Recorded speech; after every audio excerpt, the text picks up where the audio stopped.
లక్ష్యం సమాజ హితం బులెటిన్ ముందుగా హెడ్లైన్స్ చూద్దాం. కామారెడ్డి జిల్లా గణపూర్లో కారు బస్సుపై 5 మృతి,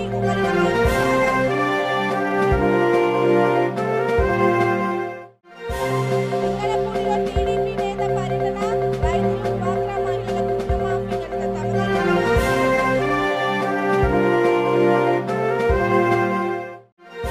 వికారాబాద్ జిల్లాలో దారుణం, 10వ తరగతి విద్యార్థినిపై అత్యాచారం, ఆపై హత్య.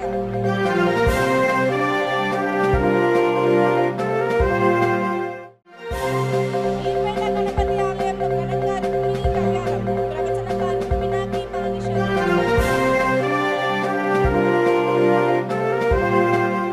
డీటెయిల్స్ లోకి వెళ్తే మీర్పేట గణపతి ఆలయంలో తిరుమల తిరుపతి దేవస్థానం ధర్మ ప్రచార పరిషత్ ఆధ్వర్యంలో వారం రోజులుగా శ్రీ మదాంధ్ర మహాభాగవతం ప్రవచనాలు కొనసాగుతున్నాయి. చివరి రోజు కార్యక్రమంలో భాగంగా రుక్మిణీదేవి కళ్యాణం నిర్వహించారు. వేద పండితులు, సింహాద్రి ఆచార్యులు, ఆలయ అర్చకులు సంతోష్ కుమార్ అత్యంత భక్తి శ్రద్ధలతో వివాహం కావలసిన కన్యలతో కళ్యాణ క్రతువు జరిపించారు. ఈ సందర్భంగా ఆలయ చైర్మన్ తీగల సుభాష్ రెడ్డి, ప్రవచనకర్త పినాకి పాని శర్మను సత్కరించారు. కార్యక్రమంలో జనార్దన్, ఆధ్యాత్మిక గురువు రమణ గురుస్వామి, పిదపర్తి రమణలను ఆలయ కమిటీ సభ్యులు సంతోష్ రెడ్డి, వెంకటరమణ, వెంకట కృష్ణారావు ఘనంగా సత్కరించారు. కార్యక్రమంలో హయాగ్రీవా శర్మ, బ్రహ్మానందం, బాప్తిరాజు, లక్ష్మీ గణపతిరావు, లక్ష్మీ నరసింహమూర్తి, ఆంజనేయ శర్మ, సిఎస్కే శర్మ, బలరామకృష్ణ పాల్గొన్నారు.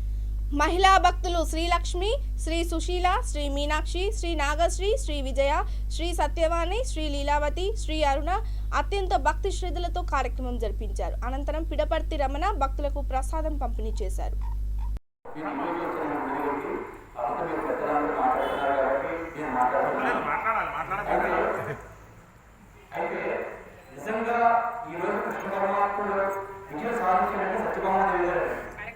ఎందుకంటే విజయం పట్టుకొని నరకాసుని వధించింది సత్యభామదేవుడు, కృష్ణపరమాత్ముడు కాదు. ఆయన పట్టుబడిపోయాడు. ఎందుకని ఆయన చేయలేటే ప్రతి మగవాడి విజయం ఆడవాళ్ళు ఉంటారన్నది నిజం ఎంత సత్యమో, ఈ రోజు కృష్ణ పరమాత్ముడు కూడా సత్యభామదేవుడు గారు ఉన్నారన్నది అంతే ముఖ్యం అన్నమాట. ఇది నా అభిప్రాయం.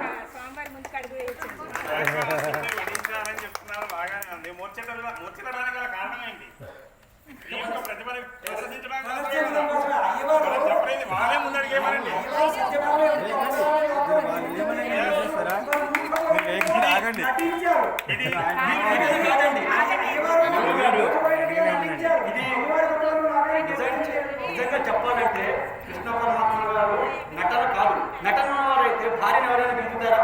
ప్రతి మగవాడు కూడా తన గెలవడానికే ట్రై చేస్తాడు, తన భార్యను దింపడానికి ఒప్పుకోడు. అలాంటిది భార్యను దింపాడంటే ఆయన ఓడిపోయినట్టు లెక్కండి. ఆయన జగన్నాథ సూత్రధారండి. అలాగదు జగన్నాథ సూత్రధార కాదు. ప్రశ్న ఏమిటంటే ఒక స్వామివారు చేయలేనటువంటి పని సత్యభామాదేవి గారు చేశారు. అందుకని నిజమైన విజయం ఏంటంటే సత్యభామాదేవి గారిదే. ఇక్కడ కృష్ణ పరమాత్ముడు పేరు వచ్చింది ఏంటంటే సత్యభామాదేవి గారు. మీరు ఒక అడుగు ముందుకేస్తే ముందుకు వస్తారు. స్వామివారు గోవింద గోవింద గోవింద గోవింద రాజాది రాజాయ ప్రసన్నసాయినే గోవింద భావయమయే గోవింద మహేశ్వరే కామాండ కామాయ మధ్యమ గోవింద కాళేశ్వరమే శ్రవణాదదాయ గోవింద కుబేరాయ శ్రవణాయ మహారాజాయ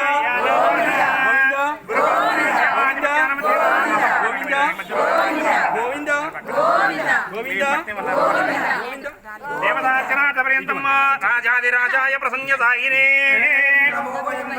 శ్రవణాయ సమే కామాన్ కామకామాయ మధ్యం కుబేరాయ వై శ్రవణాయ మహారాజాయ నమః. ఓం తద్బ్రహ్మ ఓం తద్వాయు ఓం తదాత్మా ఓం తత్సత్యం ఓం తత్సర్వం ఓం తత్పూర్ణమః తచ్చరది ఊదేషు హాయాం విశ్వమూర్తిషు రుద్రస్వం విష్ణుత్వం బ్రహ్మత్వం ప్రజాపతయే. ఫార్మసీ కోర్సు పూర్తి చేసిన వారికి రైజ్ ట్రైనింగ్ సంస్థ అండగా నిలిచింది. సంస్థ అధినేత చెముడుగుంట కిరణ్ కుమార్ మాట్లాడుతూ ఫార్మసీ విద్యను అభ్యసిస్తున్న విద్యార్థులకు ఫార్మా ఐటీ రంగంలో ఉద్యోగ అవకాశాలు కల్పించడం కోసం వారికి ఉత్తమ శిక్షణ ఇవ్వడంతో పాటు ఉద్యోగ సాధనకు కావాల్సిన నైపుణ్యతను కలిగించేందుకు నెల్లూరులో శనివారం ఆదివారం గ్లోబల్ సింపోరియం పేరిట ఓ అవగాహన కార్యక్రమం నిర్వహించారు.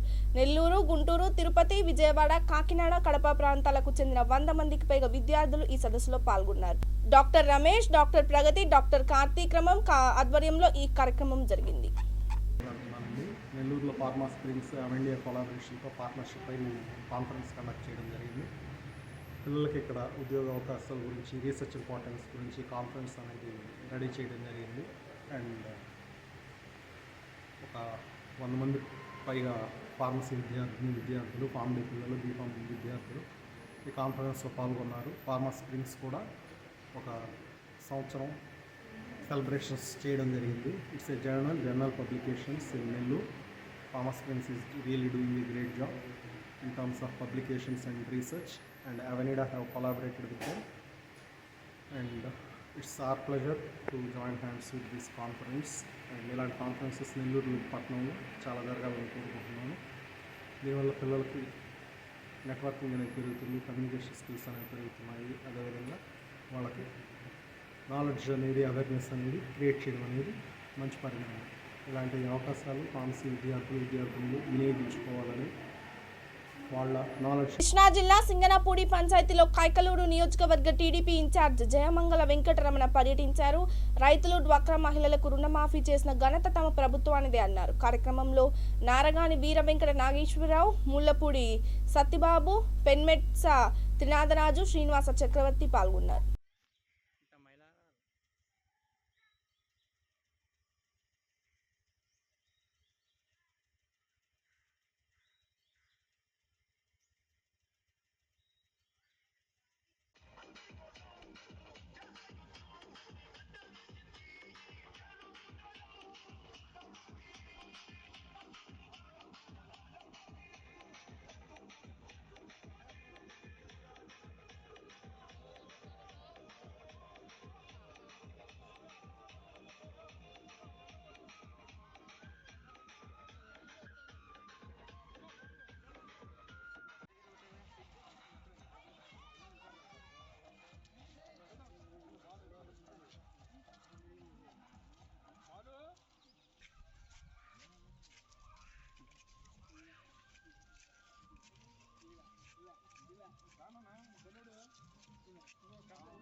పర్వాలేదు.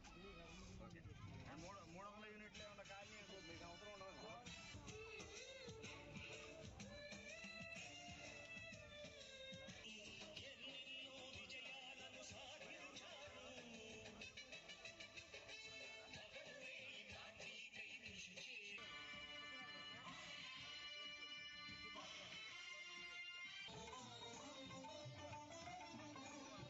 ప్రాణాలను ధారపోసి ప్రగతి కొరకు ప్రభుత్వం చిన్నపాటి కుటీర పరిశ్రమలకు ఆర్థిక సహాయం అందించాలని పలువురు కోరారు.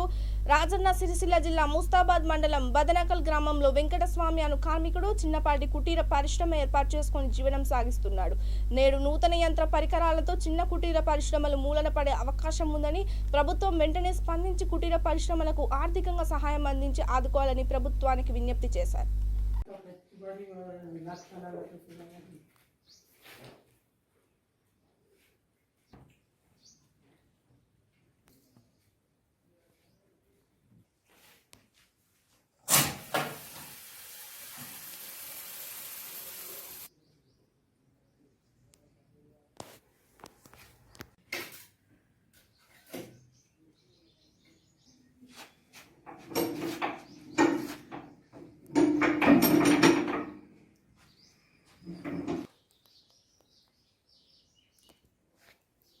నేను ఒక 10 సంవత్సరాల క్రితము నేను ఒక గిన్నె కూలీగా పనిచేసి నా యొక్క ఎకరం భూమి ఉండే అది అమ్ముకొని పురాతనమైన మిషన్లు తెచ్చుకుంటే ఇప్పుడు కొత్త టెక్నాలజీ వచ్చింది కదా, గవర్నమెంట్ నాకు ఏదన్నా సహాయం చేయాలని కోరుకుంటున్నాను.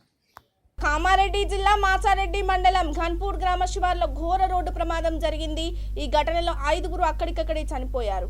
ఈ ఘటనలో బాలుడికి తీవ్ర గాయాలయ్యాయి. కామారెడ్డి వైపు నుంచి కరీంనగర్ వైపు వెళ్తున్న స్విఫ్ట్ డిజైర్ కారును ఎదురుగా ఉన్న ఆర్టీసీ బస్సు ఢీకొట్టింది. దీంతో కారు అదుపు తప్పి రోడ్డు పక్కన ఉన్న చెట్టును ఢీకొంది. ప్రమాదంలో కారులో ఉన్న 2 మహిళలు 2 పురుషులు ఓ బాలుడు అక్కడికక్కడే చనిపోయారు. రాఘవకు తీవ్ర గాయాలయ్యాయి. ఆర్టీసీ బస్సు ముందు టైర్ పేలడంతోనే ఈ ప్రమాదం సంభవించినట్లు స్థానికులు చెబుతున్నారు. కారు నెంబర్ ఆధారంగా మృతులంతా నిజామాబాద్ జిల్లా కమ్మరిపల్లికి చెందిన వారిగా భావిస్తున్నారు.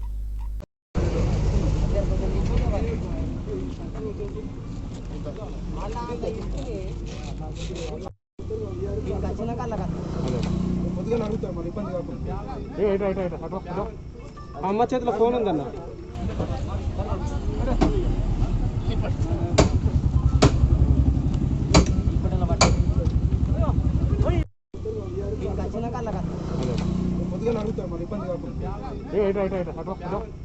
అమ్మ చేతిలో ఫోన్ ఉందన్న.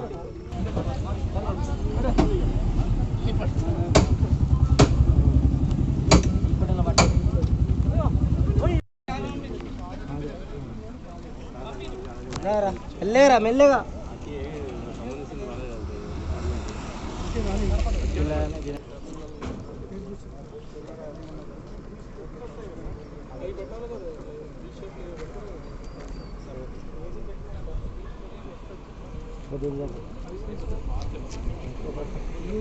వికారాబాద్ జిల్లా పూడూరు మండల పరిధిలోని చిట్టంపల్లి గ్రామంలో దారుణం చోటు చేసుకుంది. 10వ తరగతి విద్యార్థినిపై అత్యాచారం జరిగింది.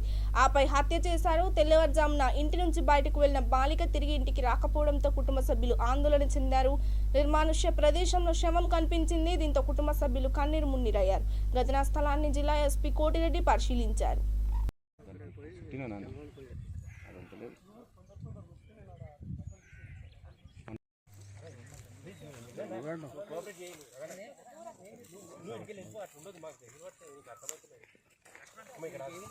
అరే ఉండొద్దు అన్న, అట్లా చెప్తున్నా కదా, నేను చెప్తున్నా కదా, మీరు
కానీ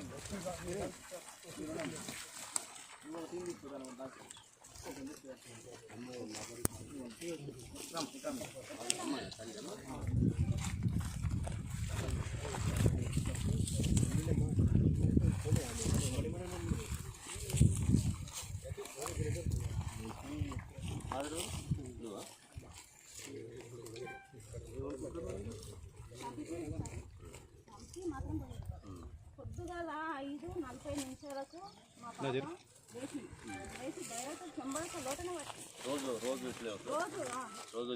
అందరం ఇక్కడ వస్తాం సార్. ఈ మొత్తం బాత్రూమే ఉన్నది, మొత్తం బాత్రూమే ఉన్నది. బాత్రూంలోకి ఒక్కరు కూడా పోరు సార్, ఒక్కరు మాత్రం పోరు. ఇక్కడనే వస్తారు అందరూ, ఎటు పరిస్థితులు మొత్తం ఇక్కడనే వస్తారు. కానీ నా బిడ్డని నా బిడ్డ ఇట్లా అయ్యిందంటే ఎలా అంటే వాళ్ళు అనేది చంపేపోయింది, అంతకు మించి ఏమీ లేదు సార్. మా పిల్ల అనేది ఇట్లా పోయింది ముందల ఎంత ముందల అంటే లేదు. మా పిల్ల అసలు ఇట్లా ఇటువంటి పనులు చేయాలి కూడా చేయదు పనులు. ఇక రాజన్న సిరిసిల్ల జిల్లా ముస్తాబాద్ మండల కేంద్రంలో పట్టు పరిశ్రమపై అవగాహన సదస్సు నిర్వహించారు. ములుగు పట్టు పరిశోధనా కేంద్రం ఆధ్వర్యంలో ఈ కార్యక్రమం జరిగింది. వ్యవసాయ అధికారి ప్రవీణ్ కుమార్ రైతులకు వివిధ అంశాలను వివరించారు. కార్యక్రమంలో గూడూరు సర్పంచ్ చాకలి రమేష్, డాక్టర్ చింతోజీ రాజారాం, నారాయణ పాల్గొన్నారు. బాగుంటుంది కేంద్రం కూడా అనుకోవాలని చెప్పడం జరిగింది. కానీ చాలా మంది రైతులు కోతుల సమస్య అందరికంటే కోతుల సమస్య అందరూ చెప్పిండ్రు. దానివల్ల మేము ఏ పంట వేసుకున్నా కానీ కోతుల నుంచి మేము తప్పించుకోలేము. కూరగాయలైనా, వరి అయినా, మక్క అయినా, జొన్న అయినా కోతుల బాధ నుంచి మమ్మల్ని ఎట్లయినా కాపాడుతుంది. అది రోజు మేము ఏ పంట వేసుకుంటామని విజ్ఞప్తి చేసిండ్రు. కానీ ఈ పంటకు అటువంటి అవసరం లేదు మనకు అర్థమైంది. కాబట్టి దీనికి అందరూ రైతులు కష్టవాళ్ళు మీరు కారవాళ్ళు అందరూ చెప్పిండ్రు. చాలా బాగుంది. ఎందుకంటే ఒక్కసారి పెడితే 10 నుంచి 8 వరకు పంటలో దిగుబడి వస్తుందని చెప్పిండ్రు. మన పక్కన చెప్పే రైతులు కూడా చాలా బాగుంది, లక్షల్లో లాభాలు ఉంటున్నాయని చెప్పారు. కాబట్టి మీరందరూ ముందుకు రావాల్సిన అవసరం ఉందని నేను అనుకుంటున్నాను. ఎందుకంటే ఇప్పుడు వరి అనేది అందరికీ అలవాటైన పంట. అట్లా ఇది కూడా మీరు వేసుకుంటే ఎప్పటి నుంచి దాని మీద మొన్నదాకా చాలా వరి వేసుకుంటే చాలా మంచిది, అలకటి పంట, అందరికీ అనుకూలమైనటువంటి పంట. దాని మీద మనం ప్రయత్నం చేయడం జరిగింది. కానీ ఇప్పుడు ఆ వడ్ల విషయంలో కొంత తీసుకోవడం అనే ప్రచారం జరుగుతున్న సందర్భంలో మరి ప్రత్యామ్నాయ పంటల గురించి కూడా మనం ఆలోచన దిశగా పోవాలి. కంపల్సరీ ఏది లాభమైందో దాని గురించి మనం ఆలోచన చేస్తే బాగుంటుంది. కాబట్టి ఇది కూడా దాఖలు అయితే లేవు. వాస్తవం ఎవరో ఒక్కరు ఎక్కువ జనం పెడతా ఉన్నారు, కానీ అంతటి ఎక్కువ శాతం పెట్టే సంఖ్య లేదు. కాబట్టి ఇప్పుడు దానికి నూతనంగా మార్పులు చేర్పులు జరిగినాయి. దానికి మంచి పంట వస్తుంది. దాంతో నెలకు ₹1,00,000 దాకా సంపాదించే అవకాశం ఉన్నది రైతులు. కాబట్టి అన్ని రకాల లాభం ఉందన్నప్పుడు తప్పనిసరిగా రైతులు కూడా ఆలోచన, వారికి కూడా శిక్షణ ఇచ్చండి, వారికి కూడా అవగాహన కల్పించినట్టు బాగుంటుంది. ఎందుకంటే ఇక కొత్తపల్లి చిన్నగుట్టపై వెలిసిన వెంకటేశ్వర స్వామి ఆలయంలో ఈ నెల 28న కళ్యాణోత్సవం జరగనుంది. ఈ విషయాన్ని ఆలయ కమిటీ చైర్మన్ బండ గోపాల్ రెడ్డి వెల్లడించారు. కార్యక్రమంలో మున్సిపల్ చైర్మన్ రుద్రరాజు, మున్సిపల్ పట్టణ కౌన్సిలర్లు, కొత్తపల్లి పట్టణ ప్రజలు పాల్గొన్నారు. ఆత్మశుద్ధి చేస్తే అప్పుడు మనం శుద్ధి అవుతాం. భగవంతుడు నీళ్ళు చల్లాడే మనం శుద్ధైపోయామని అనుకోవడం కాదు. ఇప్పుడు చేయండి సంకల్పం, భగవంతుడా ఈ రోజు నుంచి నేను మంచి ఆలోచన చేస్తాను. సంవత్సరానికి ఒక్కరికండి. అదేవిధంగా ఇప్పుడు రక్షణలు, స్వామివారి కళ్యాణంలో రక్షణలు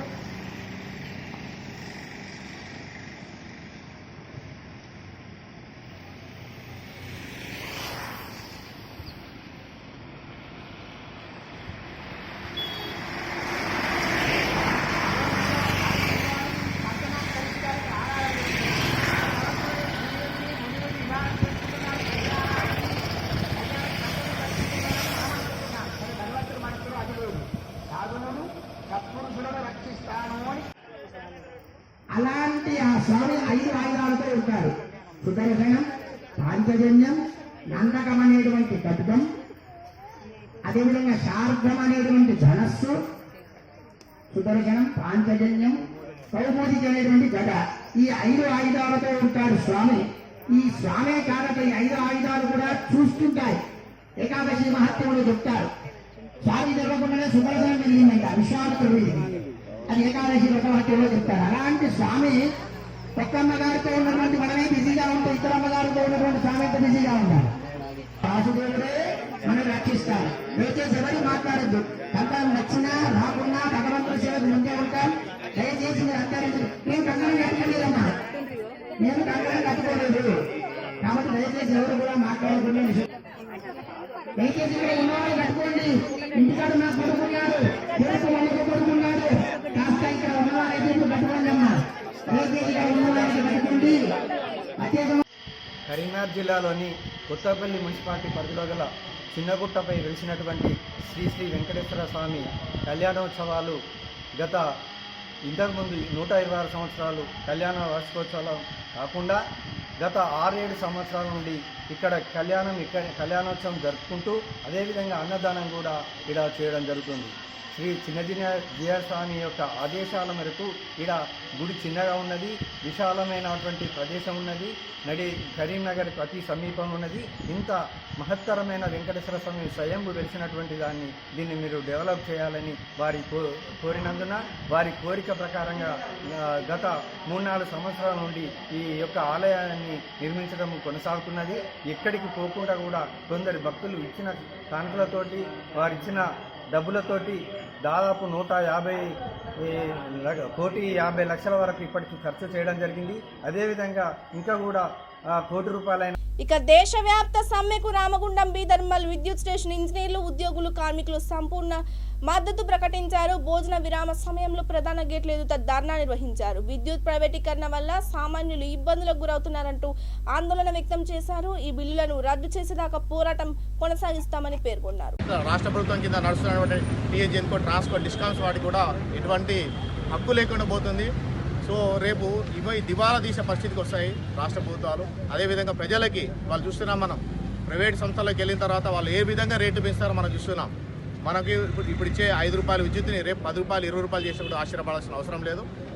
అది పెద్ద అదాని, అంబానీ లాంటి వాళ్ళకి వాళ్ళ చేతిలో పెట్టేసి మనలాంటి ఎవరైతే మధ్యతరగతి కుటుంబాలు, అదేవిధంగా దేశంలో ఉన్నటువంటి ఎంతోమంది విద్యార్థులు విద్యను అభ్యసించే ఇంజనీర్స్ కావచ్చు, ఇంకోరుగా చాలా వాళ్ళందరికీ ఉద్యోగాలు లేకుండా చేసే ప్రణాళికలో భాగంగానే ఈ విధంగా జరుగుతుంది. ఈ ప్రైవేటీకరణ అనేది దేశానికి ఎటువంటి అంటే జనాలకి, అటు ప్రజలకి, అదేవిధంగా చదువుకున్న గ్రాడ్యుయేట్స్కి ఏ విధంగా కూడా లాభం లేకపోగా నష్టం చేకూరుస్తుంది. అందుకని ఎట్టి బస్సులు ఈ ప్రైవేటీకరణ జరగకూడదు. దాన్ని మనందరం అడ్డుకట్ట వేస్తాం. అదేవిధంగా అన్ని సంఘాలు, అన్ని యూనియన్లు, అన్ని రకాల అసోసియేషన్లు కూడా కలిసికట్టుగా ఈరోజు ఉద్యమం చేస్తున్నాము.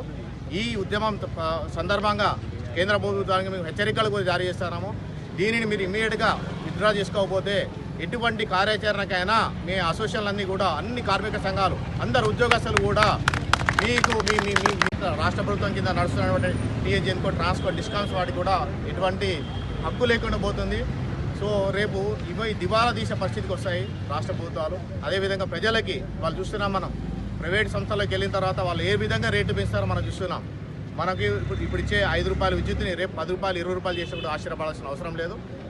అది పెద్ద అదాని, అంబానీ లాంటి వాళ్ళకి వాళ్ళ చేతిలో పెట్టేసి మనలాంటి ఎవరైతే మధ్యతరగతి కుటుంబాలు, అదేవిధంగా దేశంలో ఉన్నటువంటి ఎంతోమంది విద్యార్థులు విద్యను అభ్యసించే ఇంజనీర్స్ కావచ్చు, ఇంకోరుగా చాలా వాళ్ళందరికీ ఉద్యోగాలు లేకుండా చేసే ప్రణాళికలో భాగంగానే ఈ విధంగా జరుగుతుంది. ఈ ప్రైవేటీకరణ అనేది దేశానికి ఎటువంటి అంటే జనాలకి, అటు ప్రజలకి, అదేవిధంగా చదువుకున్న గ్రాడ్యుయేట్స్కి ఏ విధంగా కూడా లాభం లేకపోగా నష్టం చేకూరుస్తుంది. అందుకని ఎట్టి బస్సులు ఈ ప్రైవేటీకరణ జరగకూడదు. దాన్ని మనందరం అడ్డుకట్ట వేస్తాం. అదేవిధంగా అన్ని సంఘాలు, అన్ని యూనియన్లు, అన్ని రకాల అసోసియేషన్లు కూడా కలిసికట్టుగా ఈరోజు ఉద్యమం చేస్తున్నాము. ఈ ఉద్యమం సందర్భంగా కేంద్ర ప్రభుత్వానికి మేము హెచ్చరికలు కూడా జారీ చేస్తున్నాము. దీనిని మీరు ఇమ్మీడియట్గా విత్డ్రా చేసుకోకపోతే ఎటువంటి కార్యాచరణకైనా మీ అసోసియేషన్లన్నీ కూడా, అన్ని కార్మిక సంఘాలు, అందరు ఉద్యోగస్తులు కూడా మీకు ఇక రామగుండం పట్టణం ప్రభుత్వ జిల్లా పరిషత్ పాఠశాలలో 1993-94 బ్యాచ్ విద్యార్థులు కలుసుకున్నారు. పూర్వ విద్యార్థుల సమ్మేళనం నిర్వహించారు. ఈ సందర్భంగా విద్యాబుద్ధులు నేర్పించిన ఉపాధ్యాయులు జ్ఞానమ్మ, శంకరయ్య, ప్రశాంతరాణి, పద్మరాణి, పాఠశాల హెచ్ఎం స్వర్ణ, కొమురయ్యలను ఘనంగా సన్మానించారు. అకాల మరణం పొందిన మిత్రులకు 2 నిమిషాలు మౌనం పాటించి ఘనంగా నివాళులు అర్పించారు. 10,000 రూపాయల విలువ గల కుర్చీలను పాఠశాలకు అందజేశారు.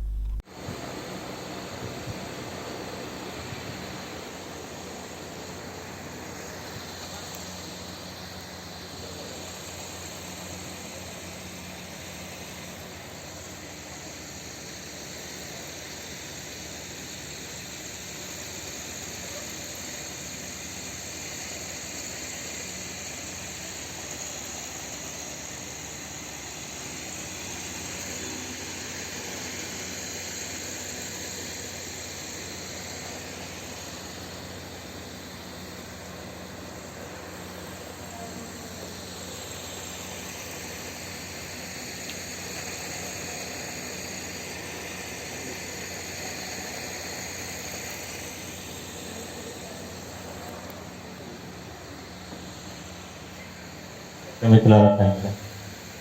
ఇక అనంతపురం జిల్లా వడ్డేర సంక్షేమ సంఘం కార్యవర్గ సమావేశం దేవల్ల మురళీ స్వగృహంలో నిర్వహించారు. జిల్లా అధ్యక్షులు దళవాయి వెంకట్ నారాయణ అధ్యక్షతన ప్రధాన కార్యదర్శి జరిపిడి కృష్ణమూర్తి ఆధ్వర్యంలో జరిగింది. కార్యక్రమానికి వడ్డేర కార్పొరేషన్ మాజీ చైర్మన్ దేవల్ల మురళి ముఖ్య అతిథిగా హాజరయ్యారు. ఈ సందర్భంగా జిల్లా అధ్యక్షులు వెంకటనారాయణ మాట్లాడుతూ రాష్ట్రంలో 45 లక్షల వడ్డేర జనాభా ఉన్న చట్టసభలలో అవకాశం లభించడం లేదంటూ ఆవేదన వ్యక్తం చేశారు. 2024 సార్వత్రిక ఎన్నికలలో ప్రాధాన్యత ఇవ్వాలని కోరారు. సంఘం కార్యదర్శి కృష్ణమూర్తి మాట్లాడుతూ 2024 సార్వత్రిక ఎన్నికలలో శ్రీ సత్యసాయి జిల్లాలో పుట్టపర్తి అసెంబ్లీ హిందూపురం పార్లమెంట్ స్థానాలను సాధించే దిశగా ముందుకు సాగుతున్నామన్నారు. అనంతపురం శ్రీ సత్యసాయి జిల్లాలో గ్రామ మండల జిల్లా స్థాయి కమిటీలను నియమిస్తున్నామన్నారు. త్వరలో పుట్టపర్తిలో 40,000 మంది వడ్డెర కులస్తులతో మహాసభ ఏర్పాటు చేస్తామన్నారు. కార్యక్రమంలో వెంకటేశ్వర బోర్బండి అసోసియేషన్ అధ్యక్షులు పెద్ద మారెప్ప, వెంకటేశులు, పోలప్ప, చల్ల రామాంజనేయులు, శ్రీనివాసులు పాల్గొన్నారు. ఒక రకమైన 2024 సార్వత్రిక ఎన్నికలు కాబట్టి ఇది అన్ని రాజకీయ పార్టీలకు సాంకేతిక మేలనే ఉద్దేశంతో రాష్ట్ర మాజీ కార్పొరేషన్ దేవల్ల మురళి గారి ఆధ్వర్యంలో ఈ వడ్డెర సంఘం జిల్లా పార్టీ అధ్యక్షులు దళవాయి వెంకటనారాయణ గారు, అదేవిధంగా borewell Shri Venkateswara borewell association అధ్యక్షులు మారప్ప గారు, మా అధ్యక్షుడు రాష్ట్ర అధ్యక్షులు గౌరవ దేవల్ల మురళి గారి ఆధ్వర్యంలో ఒక సమావేశాన్ని ఏర్పాటు చేసుకున్నాము. ఈ రోజుల్లో ఇప్పుడున్న పరిస్థితుల్లో ఎవరైతే రాజకీయ పార్టీలో మా కులానికి మాట ఇచ్చినారో మాట తప్పకుండా మాకు రాజకీయ అవకాశాలు కల్పిస్తే భవిష్యత్తులో జరగబోయే రాజకీయాల్లో మేము మా పార్టీకి అండగా ఉండి వాళ్ళ విజయానికి తోడ్పాటు చేస్తామని, అదేవిధంగా ఇప్పుడున్న ప్రభుత్వం వైసీపీ ప్రభుత్వం ఇచ్చిన విధంగా ఈరోజు ముఖ్య పోస్టులు ఏవైతే ఉన్నాయో చైర్మన్గా, జడ్పీ చైర్మన్గా, ఎమ్మెల్యేలుగా కేటాయించి ఈరోజు వైసీపీ పార్టీ రేపు చట్టసభలలో అడుగు పెట్టాలి. అసెంబ్లీలో కానీ, శాసన మండలిలో కానీ, శాసనసభలో కానీ, అటు పార్లమెంట్లో కానీ, రాజ్యసభలో కూడా ఏదో ఒక సభలో అనంతపురం జిల్లా నుంచి వడ్డెర ముద్దు బిడ్డలు ఎవరొకరు అసెంబ్లీలో అడుగుపెట్టి వడ్డెర జాతి వాణి గురించి, వాళ్ళ యొక్క కష్ట సుఖాల గురించి అక్కడ మాట్లాడడానికి ఒకరిని పంపించడానికి మేమంతా కూడా ఈరోజు కీలకంగా చర్చించాం. సమర్థమైన గడు ఈ సంవత్సరం అంటే ఎందుకంటే ఈ జాతి గురించి ఎవరో స్వార్థానికి ఎవరినో ఒకరు పంపిస్తే అనేది కాదు. ఈ వడ్డెర్ల తలరాతలు ఎవరైతే మార్చగలుగుతారో, వడ్డెర్లను గుర్తు పెట్టుకుంటారు. ఎవరైనా శాసనసభ్యుడు అయిన తర్వాత అటు పార్లమెంటు సభ్యుడు అయినా కూడా, లేకపోతే ఏదైనా నామినేటెడ్ పదవులలో కూడా ఎమ్మెల్సీ కానీ, చైర్మన్లు కూడా ఎవరైతే మరి ఆ పదవులు ఆశించిన వాళ్ళు కలిగిన వారు ఈ కులాన్ని గుర్తుపెట్టుకునే వ్యక్తికి మనం అందరూ కూడా సపోర్ట్ చేయాలని కీలకంగా చర్చించాం. త్వరలోనే మరి ఇక్కడనే మీ పేర్లు కూడా త్వరలోనే కూడా పేర్లు ఇస్తాం. మొన్న మా జాతీయ ప్రధాన కార్యదర్శి యువ నాయకులు నారా లోకేష్ గారిని ఈ నెలే మరి కలిసినప్పుడు 16వ తారీఖు నాడు 15వ తారీఖు అన్న అసెంబ్లీ అయిపోయిన తర్వాత హైదరాబాద్ అని చెప్పినాడు. త్వరలోనే పెద్ద ఇక బులెటిన్ ముగించే ముందు హెడ్లైన్స్ మరోసారి చూద్దాం. కామారెడ్డి జిల్లా గణాపూర్లో కారు బస్సుకి 5 మృతి, లింగనపూడిలో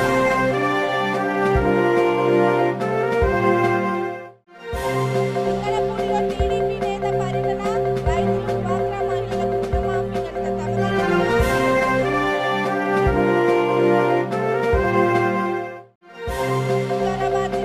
దారుణం, 10వ తరగతి విద్యార్థినిపై అత్యాచారం, ఆపై హత్య.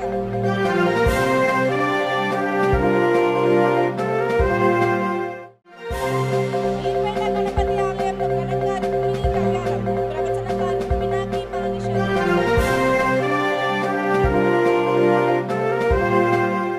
ఇవి ఇప్పుడు updates. For more updates keep watching V3 news. లక్ష్యం సమాజహితం. నమస్తే.